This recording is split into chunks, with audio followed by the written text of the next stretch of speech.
Hello guys, welcome back to my channel. So today we are going to do the first chapter of economics study class 9, the story of village Palampur. So इसके अंदर हम अपना पूरा chapter का overview पढ़ेंगे. मैंने जैसे notes बताए हैं वो सब मैं दिखाऊंगा थोड़े थोड़े. अगर आपको अच्छी होंगे तो मेरे को ज़रूर बताना. So let's start this video. So first the overview is about this. The purpose of this story is being introduced about the basics concept is relating to the production, and this is we do the story of hypothetical village called Palampur. Hypothetical मतलब imaginary एक village के बारे में इसमें बताया गया है. So introduction हमारा कैसे था कि Palampur is a well connected neighbor villages and towns. Raigni, a big village which is 3 kilometers from the Palampur, and all the roads connected the village to the Aigani and further the nearest small town of Shahpur. ठीक है. उसके बाद हमने यहाँ पे introduction जैसे कि मैंने यहाँ पे नोट्स बनाए थे, इजी होगा आपके लिए. तो Palampur is a well connected with the neighboring villages and towns. So the village has about 450 families belonging to several different castes. सब जाति मतलब सब डिफरेंट रिलीजन के लोग वहाँ पे रहते हैं. Farming is the main activity in the Palampur, where the several other activities such as small scaling, manufacturing, dairy, transport, etc. are carried out on a limited scale.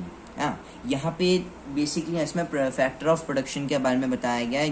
Various type of resources, man made items, human efforts, money buildings etcetera. ठीक है. फिर हमारा topic शुरू हो जाता है organisation of the production. Organisation, ठीक है. ऑर्गेनाइजेशन का मैं अभी बताऊंगा.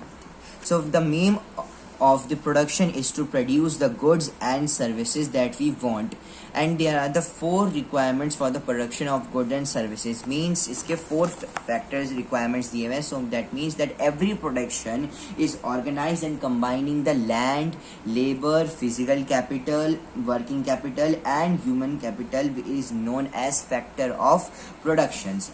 ये बुक में ऐसे दिया हुआ है, मैं आपको इसे दिखा देता हूँ जो मैंने यहाँ पे लिखा है, organization of production.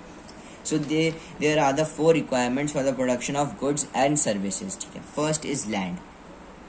लैंड में हमें क्या मिलता है? लैंड किस लिए? लेबर के लिए यूज़ होता है. ठीक है. So this category includes the land and other natural resources, waters, chemicals, मतलब जो भी फॉरेस्ट होता है, मिनरल्स होता है, जो केमिकल्स फार्मर्स देते हैं वो सब इसमें दिया है. लेबर के लिए क्या होता है? लेबर्स के लिए जो भी टूल्स यूज़ करते हैं जिनके लिए वो फार्मर के लिए यूज़ करते हैं, जैसे कि यहाँ पे हमारी बुक में दिया हुआ है. हाँ, generator, tube lines, tool machines which are required for the plucking के लिए प्रोसेस जितने भी होते हैं. सो हम पढ़ लेते हैं एक बार. People who do the work for others and some production activities require highly educated person or workers to perform the necessary tasks. Other activities require the worker who can do. मतलब लेबर क्या होता है? वो अपने लिए भी काम करते हैं और दूसरों के लिए भी काम करते हैं. ठीक है. फिर हमारा आता है फिजिकल कैपिटल. फिजिकल कैपिटल में हमारे यहाँ पे 2 टाइप के कैपिटल है. एक फिक्स्ड कैपिटल है और एक वर्किंग कैपिटल है. फिक्स्ड कैपिटल में क्या होता है? इसकी टूल मशीन्स, बिल्डिंग्स, मतलब जैसे कि कोई भी मशीन्स जो हम आज तक यूज़ करते हुए आ रहे हैं जो हमारे लिए नीडेड है, जैसे कि sophisticated machines that can be used in a production for many years, जो आज तक हम यूज़ करते हुए आ रहे हैं, चाहे वो फार्मर में हो या फिर किसी के घर में हो, बिल्डिंग्स हो, ऑफिस हो, generator, tube line, tool machines, these are known as fixed capital. Working capital क्या है? वर्किंग कैपिटल जो डेली मतलब जब हम पैसे मतलब हमें किस चीज़ के लिए कौन से मटेरियल्स हमें चाहिए होते हैं, हम उनको बेचकर हम जो पैसे कमाते हैं, मतलब वो सब बोला गया है. जैसे कि raw materials and money in hand are called working capitals. ठीक है.